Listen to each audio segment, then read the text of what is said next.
Hello, Matt. What's up? I'm burning up in Riverside, California. We got a whole week of burning up. 70 years of heat in a week. So we're going to be over 100-degree temperatures for 8 days, dude. 8 days in California on fire. God damn it. Yep. So this will be the biggest heat wave. They're talking about heat that's just not been felt in California in 70 years. In Riverside, it'll get up to 109.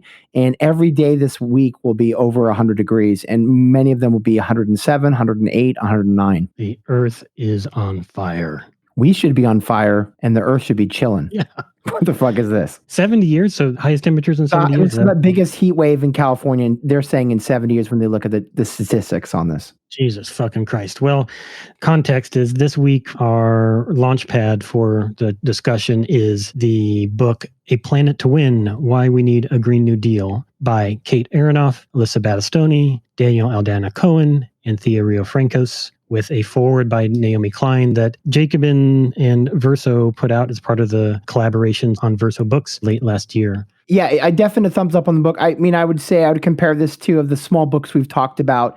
This is as successful and meaningful as a reading exercise as Peter Frase's Four Futures. It has a breezy conversational tone. And yeah, as you said, Four Futures by Peter Frase explores the four directions in which we could go in the compass of the future. And this has a breezy style, conversational, but not dumb. It doesn't condescend. It doesn't make you feel dumb. And it talks in, I think, a good moral framework about creating the Green New Deal and why we have no time and why any more heating is too much heating. So it's very accessible. And I think it's the kinds of books that we need to see more of. Yeah, I think it's an urgent, necessary, important text. I appreciate, we talk about this a lot, how nonfiction books need to be shorter. Yes. And also what's nice about this is it's a group. It isn't one person trying to flex their intellectual hubris like many big, long books by big publishers are. This is a very socialist project, apparently, a group effort. So yeah, and they come with different strengths and backgrounds. So Kate Aronoff does a lot of journalism. Daniel Cohen does stuff on housing and energy grids, and Thea Francos does a lot of stuff on solar. And so Battistoni does work as well in different areas. So they kind of combine to bring evidence from their own knowledge base to make a broader system of knowledge for the public. So I think that's good. And it doesn't feel like it's disjointed in terms of style. It feels like there's a uniform style within each chapter. Yeah, I thought for people writing a book, it's going to be kind of jerky between styles and mechanics, but I think they really did a good job creating a unified voice in the text. Well, maybe the most interesting takeaways might be how they were able to achieve that. I don't know. Yeah. It's an unusual way to start a book because it's supposedly a fiction piece in the first 3 pages to open up. Yeah. It feels more like a feature article. It's not as emotionally resonant, but it does feel like an excellent journalistic capture of New Orleans. And I think they start with New Orleans for good reason, because we saw with the Katrina what a catastrophe it was in terms of the eroding of the social state and buses not leaving and the lack of the Golden Square. And they're imagining this giant flooding in New Orleans with a Green New Deal economy. Right. So it's not that the heating and the tragedy stop when we get the Green New Deal. It's that we're going to continue to organize and push as we create a better future. It's a grounded optimism. And it's a good way to open the book. That opening piece, and then later in the book, there's a couple little short passages of sort of sci-fi imagining, extrapolating the future and positing potential scenarios. Those, along with the video by Intercept with Alexandria Ocasio-Cortez and Naomi Klein, that, it was AOC looking back from the future onto circumstances where we had a Green New Deal, I think are sort of little seedlings of utopian antidotes to the terminal dystopia syndrome that has dominated the mainstream landscape for the last 3 or 4 decades. So it's nice. I think that's what's so great and refreshing about this book. It spends very little time on the terminal dystopia syndrome of our world. Yeah. We live in a cyberpunk world without the fucking hovercrafts and the cars, and we just have this miniaturization of technology and surveillance. So we're already in a cyberpunk world. We don't need to dwell on it. And they just don't spend that much time talking about how shit's fucked up. They really focus immediately on that. And there's a passage that I want to draw from that shows you that kind of degree of strength in how they have a forward compass in what they do. What we do know now is that the less heating, the better. The faster we act, the better. Carbon pollution, moreover, is just the most urgent indicator of a broader ecological crisis. Mass extinction, polluted fresh water, widespread contamination in plastics, systematic soil exhaustion, insect Armageddon, ecosystem collapse, the list goes on. All of these are threats to the vitality of the living world around us and to countless human lives. But despite the erudite self-loathing of so much climate writing in the liberal press, the enemy isn't us. Humans aren't tainted by original sin. Apples are nutritious and low carbon. Have another. Nor are we doomed to self-destruction. We're creative, complicated beings stuck in a capitalist economic system where a tiny number of people direct most major investments to maximize profits, and they shape the government action accordingly. That system externalizes the cost onto communities and ecosystems and prioritizes the gilded retirement of CEOs over the long-term habitability of the planet and lives on those who are victims of it. Ultimately, capitalism is incompatible with environmental sustainable. That said, we have just over a decade to cut carbon emissions in half. And it goes from there to just saying how we do it. Yeah. It actually says, these are the policies, these are the kinds of arrangements we could prioritize to do this. We already got this. And so it gets it out of the way in the beginning. Utopian imaginations and solutions-based thinking, absolutely necessary and urgent things that we need to engage in. So it's good to see it happening here. And I'll speak to that because if you contrast it to the book that got a great deal more attention when it came out was Naomi Klein's excellent and beautiful, magnificent This Changes Everything, published in 2014, which is her magnum opus. I think is her best work. But there's only like small fractal kernels of optimism and utopian impulse in that book.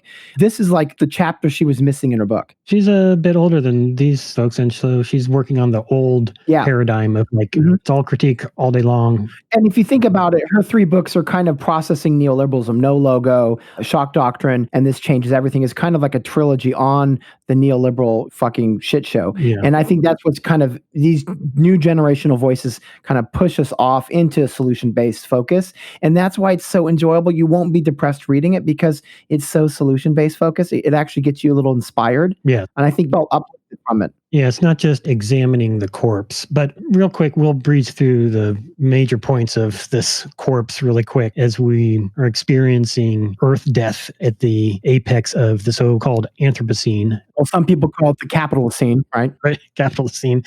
So we're facing catastrophic climate collapse again. It was mentioned almost every time we talk is the IPCC, Intergovernmental Panel on Climate Change, from the UN report from, when was this? October 2018. Yeah, that presented what scientists and activists agree needs to happen, which is to cut carbon emissions globally in half by 2030, 10 years from now. 50%. Just to have a chance at keeping below 1.5 degrees Celsius of global warming. So just to have a chance to not... A 62% chance, according to Greta Thunberg. So that's why Greta was asking for something much quicker. But yeah, we have to cut it in half. And even with a global pandemic, we only were able to reduce carbon emissions by 17%. That's hardcore. We need to do this and do this quickly in order to prevent the end of mass civilization, as you've said. We're already seeing the beginnings of a new eco-apartheid, phrase that is used in this book and elsewhere. Our choices between eco-socialism or eco-apartheid. By 2030, if we don't cut carbon emissions and start to work urgently on healing the planet, we could see annual climate and carbon-related deaths worldwide reach nearly 6 million a year. Absolutely horrible. Absolutely when horrible. you get to that number, you're talking about cities just being wiped out, coastal flooding that you've never even imagined. And the North Pole and South Pole, which was considered absurd as an idea, they might actually just totally melt. Yeah. 2020 has been a clusterfuck of crises, reminding us of this impending doom. Starting at the end of last year and into January, the brush fires throughout Australia, while experiencing this global pandemic, this, again, a zoonotic disease outbreak, largely can be traced back to our destruction of the planet. And nature. In nature. We've also seen heat wave in Siberia, temperatures topping over 100 degrees Fahrenheit. And that's the cooling buffer region for the North Pole. So you have to think about the colder temperatures in the North Pole sustained by the Siberian semi-frozen aspects of its carbon and its trees. That's all getting released. Baghdad and other places in July. In July, hitting 125 degrees Fahrenheit. Jesus Christ. Just in the last couple of weeks, reports that the last fully intact ice shelf in the Canadian Arctic has collapsed. Jesus. Like you said, the record temperatures in California, there's projected to be potentially big storm and fire seasons and coming up in the next couple of months. So on and on and on. It's everyday stories about the collapse of our biosphere. Obviously tied to everybody's favorite system for organizing the world. Capitalism. Yum, yum, yum. Everyone's favorite planet-wide harm grinder, and we're all in it. Yeah.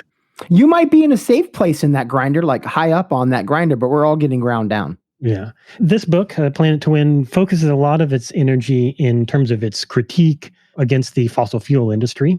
Public enemy number one in their arguments is the fossil fuel industry. Just 90 greenhouse gas producing companies have been responsible for 2/3 of the planet warming emissions since the dawn of the industrial age. And we know who the enemies are. There are a few hundred fabulously wealthy executives running these fossil fuel companies.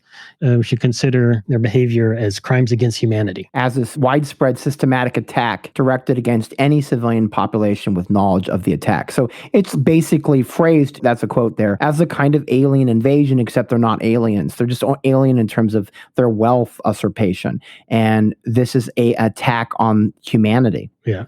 Again, remembering that billionaires aren't going to save us. Even the greenwashed techno-optimists, they're all just in it to make money and consolidate their power. It tells you how much liberals and even socialists think that we could somehow talk billionaires off this fucking cliff. Ralph Nader wrote a kind of utopian novel about the billionaires suddenly coming to their consciousness and bailing us out to create a better humanity. And they're not going to bail us out. They're not going to help us. They have the least imagination. They're the most scarred. They're the most reduced in empathy, so fuck Elon Musk. Yeah. And governments beholden to corporate power are not able to address the crisis either. They always lie. This is why Extinction Rebellion's number one point of their 3 points is tell the truth. Mm-hmm. God damn it. It's a climate emergency, right? Their number one demand. Listen to the scientists, right? Listen to the scientists. Tell the truth. The earth is on fire. And your faux Green New Deal approach, liberals, of trying to... Carbon tax.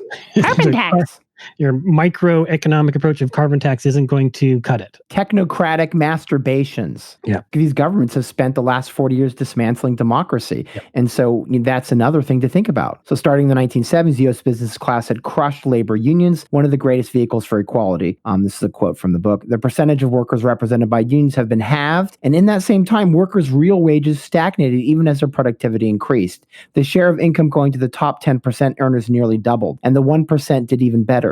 This wasn't only an economic change, but it was also a political one. The super rich seized even greater control of political parties, rewriting laws at every level of government in their own benefit. And in interviews I'll post in the show notes, they talk about how it's not just that the billionaires have to get out of the way and fuck them all, and let's start thinking of them as committing crimes against humanity. Yep. As long as they continue to have power, we're going to have a highly carbon extractive ecology and economy. Yep. And we have to take their money away so we can create a low carbon economy. Yeah. There's all kinds of people standing in the way who are acting out of self-interest, but these neoliberal empires run by vicious buffoons and sadistic kleptocrats that are denying that climate change is even real, and actually we can consider committing manslaughter by misinformation. And let's be clear, while Biden-Harris might offer a better terrain for the anti-capitalist struggle, Biden and Harris, much like Donald Trump, are both different aspects of the death cult. It's on a different timeline. It's more, perhaps slightly gives us a couple more years than it would with Trump. But these are death cult ideologies, and these neoliberal empires and the politicians that represent them as the buffer from what needs to happen cannot be trusted. Yeah. Like they say, we now live on an earth that was scorched by Milton Friedman's so-called freedoms. Yeah, it's one of those things where we have to ask ourselves, the freedoms of markets have ritualistically excoriated any kind of environmental voice on what the markets need, which is the expropriation of human labor, as well as the life-giving forces of the earth. Capitalism, corrupt governments, pay-to-play politics. Pay-to-play politics. These are the things that are the cause of this disaster and the things that we need to get beyond. So what is the Green New Deal? And as they characterize it in this book, the radical Green New Deal that we ought to be envisioning, advocating for, and fighting to build. Mm-hmm. The Green New Deal as a coherent sort of idea is really new in the popular sphere, in the mainstream. This is only just since the end of 2018. so less than 2 years, that this has really been part of public conversation about a Green New Deal, although it's been something that's been developing for years in activist circles and as the latest apex of 4 decades or more of environmental activism. Really, the 60s, right, is when we start seeing the ecological awareness. Like a lot of the socialist and economic justice movements of the 60s, you have Marvin Gaye's What's Going On, where he actually talks about pollution and the environment in the most famous song of his career. And so you have Paul's Earthrise, you have Earth Day in 1970, you have the Clean Air Act in 1970, as well as the Environmental Protection Agency, and Greenpeace forms in 1971, Clean Water Act in 72, Endangered Species Act 72, the Green Party as an idea, both in the United States and in other countries, UN Earth Summit in 1992, Kyoto Protocol, which was a very important moment. It looks like a crucial moment where we could have had an alternative timeline within that. Yeah. And the Paris Agreement in 2015. And so from 1997 to 2015, a whole lot of beautiful shit could have happened. Oh, yeah. And that's why we had the Sunrise Movement in 2017 and Extinction Rebellion in Britain, now also global, happening right after that, where they took out London and it was basically a festival of costumes and theater and music, and they shut down major intersections and streets in London. Yeah, we spent a decade engaged in a war on terror, distraction over here. $3 trillion. Yep. $3 trillion, the war on terror. Could you imagine $3 trillion just to a global energy network of solar power, or what they call sunflower energy, where we're using a healthy mix of different types of renewable energy. Mm-hmm. And we spent $3 trillion on the war on terror. Ridiculous. Had to be young folks in just the last couple of years saying like, fuck this shit. Enough is enough. We need a habitable planet to live on. You guys are fucking ruining it. Mm-hmm. So AOC, before she was even sworn into office, the dramatic moment where she joined the Sunrise Movement activists to occupy Nancy Pelosi's office. I think the most famous photograph of 2018 is her occupying Nancy Pelosi's office with activists. Actually, she showed up with the activists and went into Nancy Pelosi's room. It's hard to imagine someone that just got elected to the Democratic Congress thanking people for occupying her boss's room. And there's amazing photos of that. And that radical edge with Ed Markey of the Green New Deal resolution, which is the very first time. And people made fun of it, according to Dianne Feinstein and Nancy Pelosi. It was the Green New Dream or whatever, as Nancy Pelosi called it. But it was a huge breakthrough because it's the first time that the Green New Deal became that well known. And of course, it comes from, and Jill Stein talked about it in 2012, ideas of Howie Hawkins in the Green Party. But it's been adopted now within the Democratic Party as a real talking point. The resolution is known as the Green New Deal resolutions put forward by AOC and Ed Markey weren't introduced until March of last year. So it's only a little over a year that they've officially, as sort of potential policy launch points, been part of the conversation. And Sunrise did some very interesting things to call attention to that. So they had children who are going to face the horror show of a climate collapse come to Dianne Feinstein's office. Now, they edited it in a way for emotional impact, but it was very truthful to what we saw, which is a callousness and disregard of a multimillionaire. Dianne Feinstein and Nancy Pelosi are both multimillionaires married to wealthy men. And this disregard to take action and want to form another fucking committee, right? And it's always, for liberals, it's always a committee. It's always a fucking commission. And they want to talk about how complex and problematize it like it's a graduate school fucking seminar that we're dying. Slow down. I've got money replicating in the background, and the longer you can just wait for this, the more money I'll turn out.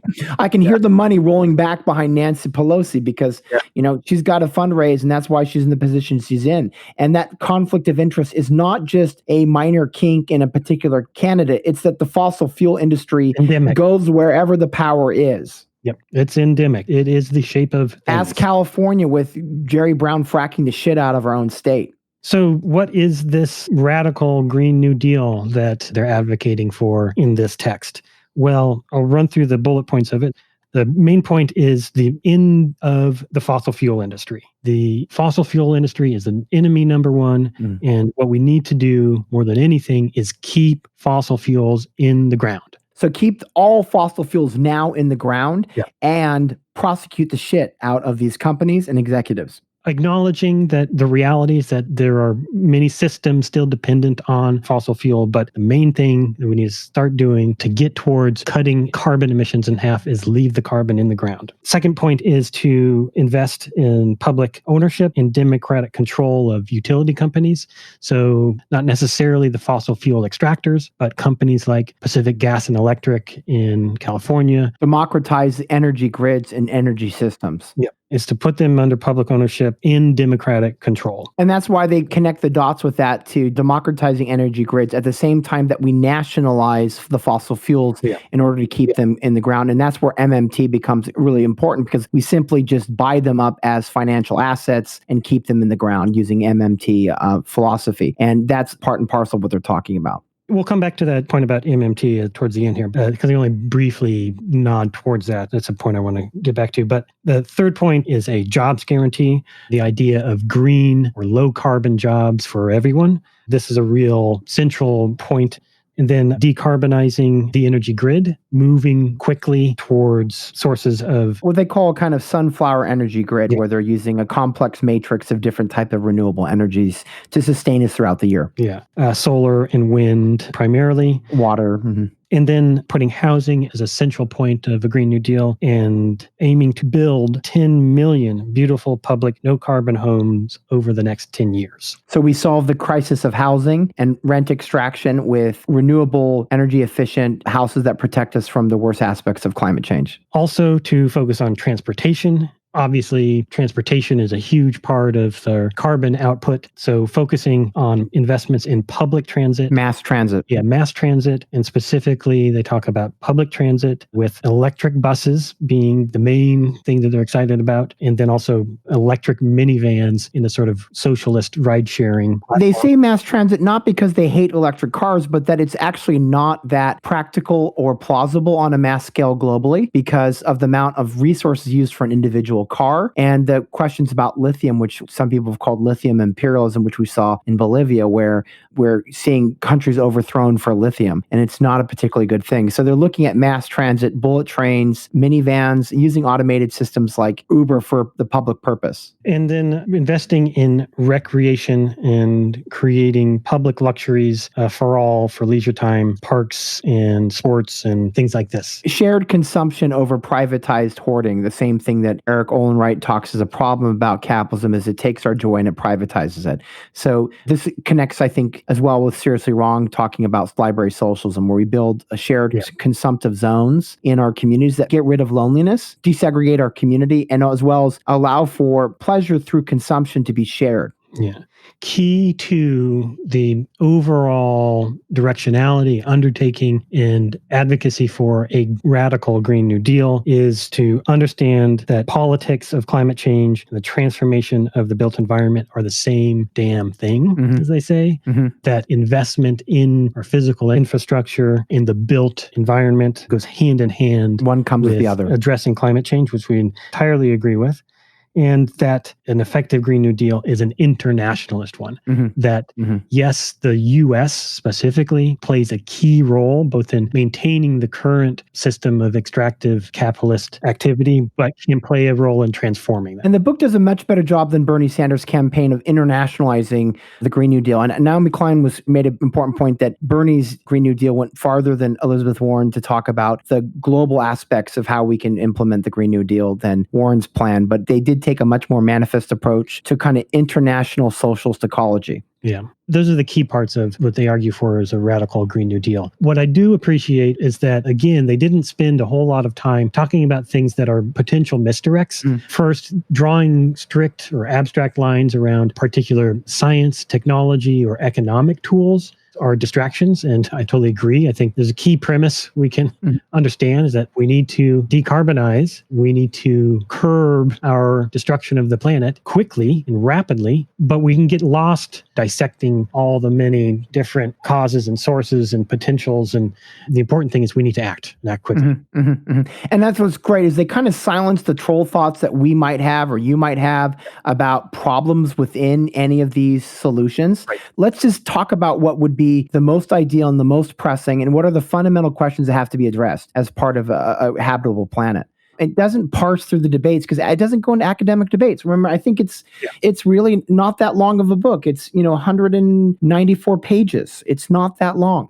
Yeah, and it doesn't get into worrying about the debates around how are you going to pay for it. So you mentioned earlier MMT. They do quickly have a nod to MMT, but like we have done in conversation in the past, there's all kinds of space to get lost there in the mythology when we try to dive into the discourse. And it shouldn't be about money. I mean, it should be like, we have to do the impossible so we don't do the unthinkable. Yeah. And that's crucial to this. Let's just talk about what we have to do and then be inspired by the ideas. And I think it's what they do. They get us inspired by the ideas and talk about what they look like. Yeah. The thing that we can't afford to do is to do nothing about this. We have to do something. So they saved this for the end of the book, grounding in a set of principles that were inspired, they say, by FDR's Four Freedoms from his 1941 State of the Union speech, where he advocated for a global guarantee of freedoms of speech, of worship, freedom from want, and freedom from fear. Built into that freedom from want was the idea of adequate material resources. Yeah, it's something that has to be added in there, definitely. I think there's a clear through line too, where we've referred to this in earlier discussions about the Golden Square. These four principles, and especially the freedom from want and the Golden Square. That's the zone that we need to really focus on. Yeah. The material want is really where we can organize. And then also with nods to Abolition Democracy from W.E.B. Du Bois's Black Reconstruction in America. Important book. And from the Freedom Budget for All Americans that was part of Martin Luther King's Poor People's Campaign in the late 60s that advocated for full employment, guaranteed income, decent housing, universal health care, and investments in infrastructure, transportation, and curbing pollution. Pretty close to the Golden Square, right? Yeah. This was the real work. As MLK was getting more radical. And that's why, you can go to the documentary King in the Wilderness, because we can really see this start to form. Inspired by those, they suggest a vision of 5 freedoms as guiding principles. Freedom from fear, freedom from toil, freedom from domination, freedom to move, and freedom to live. So freedom from fear of running out of enough, fear of food scarcity, or fear of violence by the state, or sexual violence, violence of borders. Often militarized. Yeah. Freedom from toil. So this is connecting to that idea that, yes, a job's guarantee, but let's all work less. We don't need work to rule our lives. Freedom from domination. So freedom from the despotism of the boss and from a viciously enforced racial order and from patriarchy.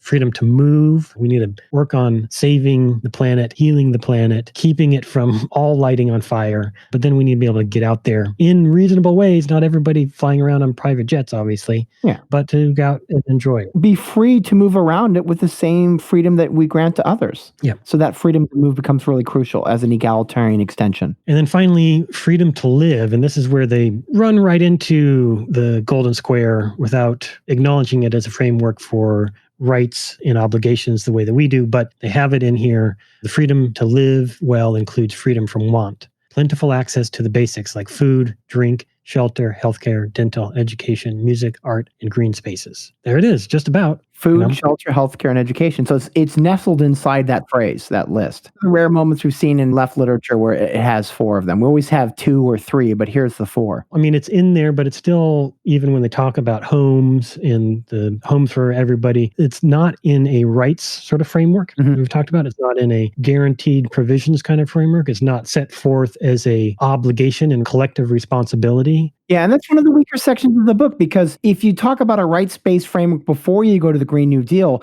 then you buttress the claim that these rights can be extended through this process. Yeah, I hope we have something really valuable to add to the conversation here. I think we were in agreement with the premise here. Radical Green New Deal, international Green New Deal, needs to be a global effort. All of the key points I would echo. However, I think what can really help to be the glue here, both in a moral and practical way, and maybe just could be a reframing of these 5 freedoms, or in addition to these 5 freedoms, is the idea of the Golden Square.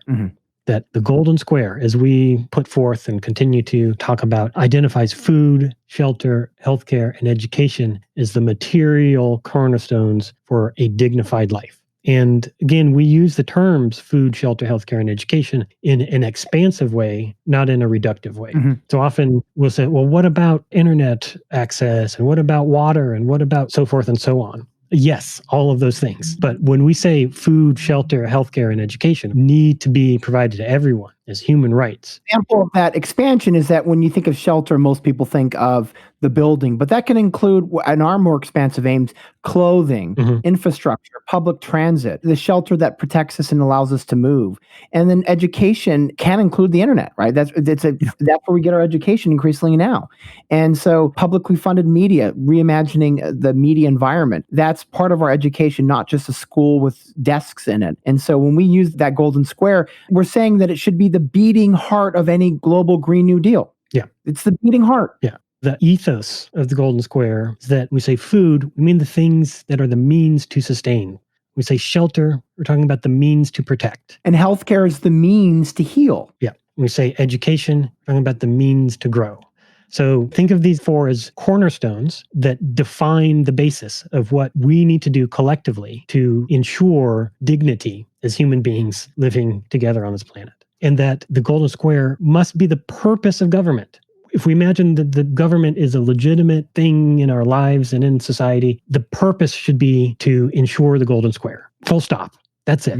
Not more, not less, exactly that. And that this should be the measure that we use for legitimacy of any state. Is it doing these four things? The golden square also protects the Green New Deal. Yeah. Because when anyone attempts to hurt the Green New Deal, defund it, push back on it, we say, look, we have a rights-based framework. This is how we meet those rights. You attack the Green New Deal, you're attacking our ethical rights as humans to each other, right? And so it's a protective layer. Yeah. When I say government, so this is another dead-end, easy misdirect that's everywhere, pervasive, is even among government as an left, right, everywhere. Is the government as some abstract thing disconnected from human beings working cooperatively. We say government, we're talking about the aim for democracy, real democracy. If it is a democracy, that should mean it's us, not representatives. It means us, democratic control. And we'll talk more about sortition and really what is democracy really. Yeah. What are our rights and what are the goals to achieve those rights? And then the methodology should be figured out in its ability to meet those goals and those rights. And we should be flexible and non-sectarian about that. The left has got a lot of different methodologies, and we should be open to that and be honest about the flaws of all of those trajectories, but never lose focus on the rights-based claims we have to make with the Golden Square, and never lose track of the aims and visions of the Green New Deal. I would say yes, absolutely. We need a zero-emission, carbon-free, people-powered, jobs guaranteed, global New Deal for society that aggressively aims to build the golden square and heal the planet. The golden square, like you said, should be the beating heart of a global Green New Deal. This is the thing that is the glue, the premise. Why are we doing this? Why are we doing anything together? What is our shared project? Our shared project is to provide in an unconditional, universal, lifelong way these four things. It is to produce these things at the highest quality possible. And it is to produce them with the goal of net positive impact on the biosphere. And we can do this. There's a lot of work to do, but we want to do this work. The Golden Square is really a moral and practical foundation to a Green New Deal. I mean, like we said, it protects the ability to actually have the Green New Deal. And the Green New Deal is further strengthened when the Golden Square gets closer to people's everyday lives. Yeah, central to their schema for a Green New Deal was a jobs guarantee. It is consistently part of the thinking about a Green New Deal. One thing that they left out of this discussion that rightly should have been part of this is the idea of a universal basic income. Or unconditional basic income. And we are talking about this because it should be something that's an extra force against capital. If you have the Jobs Guarantee Act and you have the UBI, which is a horrible false binary in the left, it's probably the dumbest debate ever. Have both. Because if you have the Jobs Guarantee Act, you offer an opportunity to take jobs that are meaningful and low carbon. And when you have UBI, you have the time to move between those jobs as well as a ready-made strike fund. So people that are in carbon-based fuel jobs can ask for more amelioration. So that's something that can happen. So it's this ready-made strike fund. It also, for people that are sick or ill or go through illness, it creates health for people as a baseline, right? Yeah. So it's weird that they miss out on that, because that would help buttress the Jobs Guarantee Act. Yeah, I mean, they give an example from anecdote of the story about Virginia Woolf and how she got an inheritance from an aunt who fell off a horse and got 500 pounds, roughly equivalent of $40,000 a year. They use that as an example to say, well, that freedom that she got from having that income is what everybody should have, that freedom. And that's what a job guarantee. And I'm like, what? No, that's what a basic income would do, not a job guarantee. Basic income, because she had residual income from the colonial wealth of usurpation of third world countries. And they recognize that, but that's not the same as a Jobs Guarantee Act. Yeah. That's a passive income. I mean, UBI functions a lot like what people benefit, which is the passive income of rent.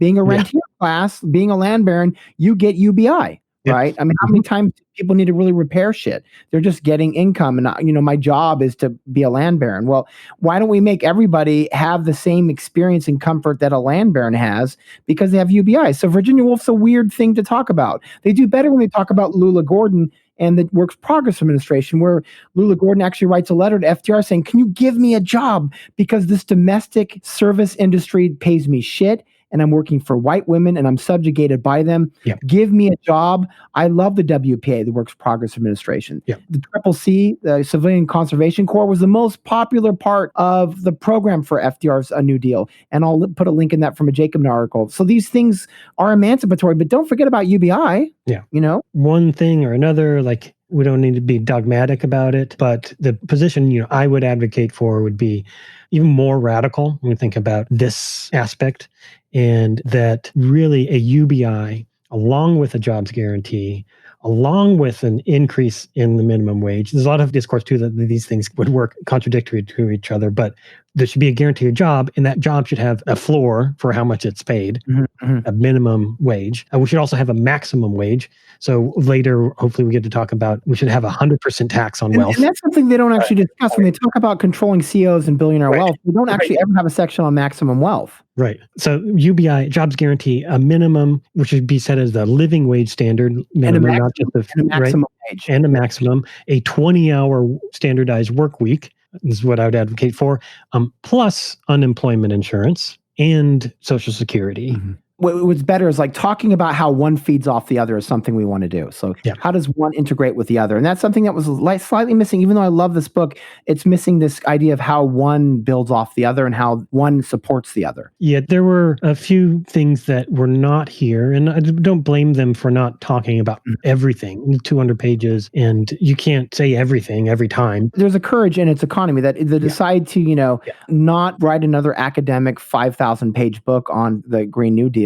They actually wanted to have a popular modus operandi. And so there's a courage to what you leave out, even as we can build off new things. Some of these areas that are super important, like they didn't spend much time talking about agriculture, as fossil fuel are the number one thing driving destruction of the planet. They didn't talk about agriculture. Is right on its heels. And not just factory farming, but the destruction of the environments and the destruction of the Amazon to make way for herds of cattle and growing soy and growing plants just to feed. Again, there's this vegan trap to fall into that you get distracted by animal rights discourse, which you see all the time. Oh, yeah. But the focus is how you can more collectively control carbon and manage forests when you decentralize agriculture.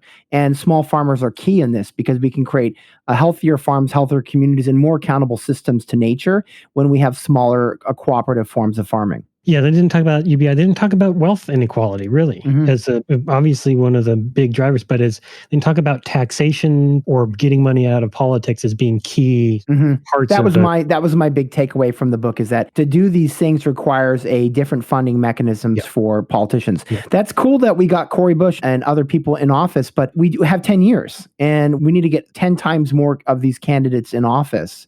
And the revanchement we see with Biden and Harris shows that the center right and the center of politics is stronger than ever on the national level. We haven't actually attacked the core of the Democratic Party. So we do need public financing. It doesn't really talk about that. My biggest critique, however, of the book is its theory of change. And I think that, yes, these are the shared goals that we have. So I think a comradely spirit of solidarity and fighting for these things, absolutely, together. Mm-hmm. But I think that their theory of change, it needs some updating. Mm-hmm. I think they're probably a little too dogmatic, the sort of Marxist theory, the sort of too orthodox, it seems to me, in their Marxist mindset. Again, I just remain skeptical of any time there's a refrain that is repeated, and there is in this book again and again, a refrain, something along the lines of the only way to win change is to build mass coalition of ordinary working people. The mass of people will rise up and it'll pass. Right. I think some of this too is it's published in 2019 where there was a real sense like, okay, maybe we have a 49 to 51% chance Bernie's going to win. Right. Mm-hmm. Because this book sounds like, and I think that's why it doesn't talk about UBI. It seems like it's like accompaniment to the Bernie Sanders campaign, which wasn't interesting in UBI. Right. So this book is almost pitched as if Bernie was going to win. Yeah.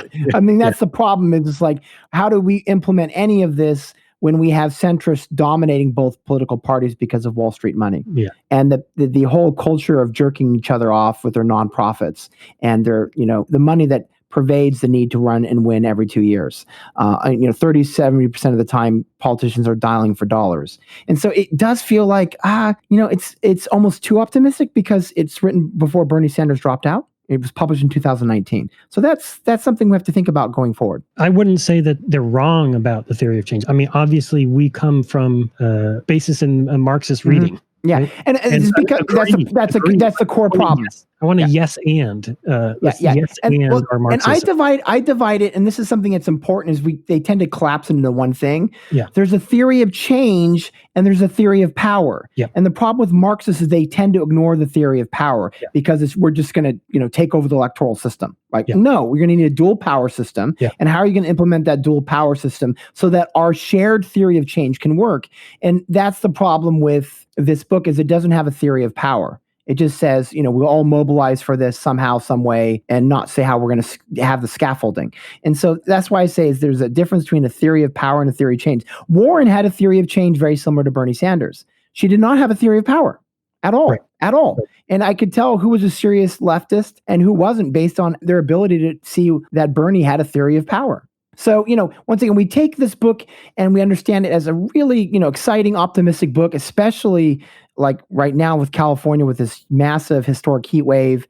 And as many of the left, I think, feel very sad about the electoral fortunes, at least for our shitty choices. But it does, I think, have an optimistic vision that was so missing in our lives. This helps to put clarity on the call to unite and fight and build a general strike, as Kelly Akuno has said.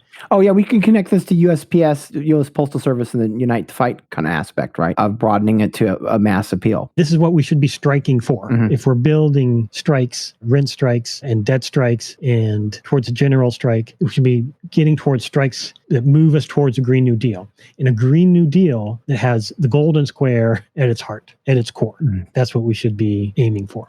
I think ultimately we have to think about the Green New Deal in the train that we're in, that Bernie didn't win. We don't have an attempt to have the left installed in the national level. So we have to think about the general strike that Kelly Akuno talks about, unite and fight for a general strike, that Black Lives Matter, that immigration matters, the undocumented community matters, that we need a Me Too horizon, we need a Green New Deal like they're talking about, and we need to occupy Wall Street again. So that we can abolish the cost of living once and for all, that food, shelter, healthcare, and education should be the rights of every human being. Hit me. And that we should follow an abolitionist trajectory of emancipatory struggle using an anti-capitalist compass to race to the shores of a radical Green New Deal so that we may begin building the Golden Square. High quality, low carbon food, shelter, healthcare, and education for all. We've been ringing that bell, and we'll continue to do that. If we do not, we will most certainly perish in the stranglehold of a fucking neoliberal capitalist death cult. And both political parties are on that timeline. It's just a matter of us organizing and strategizing for this general strike. Let's cut the bullshit about capitalism and everything next week, and let's just get right to talking about the Golden Square. How about that? Sounds good. Let's hammer at the Golden Square. Yeah, absolutely. Well, till next week. See ya. Bye. All right. Cheers.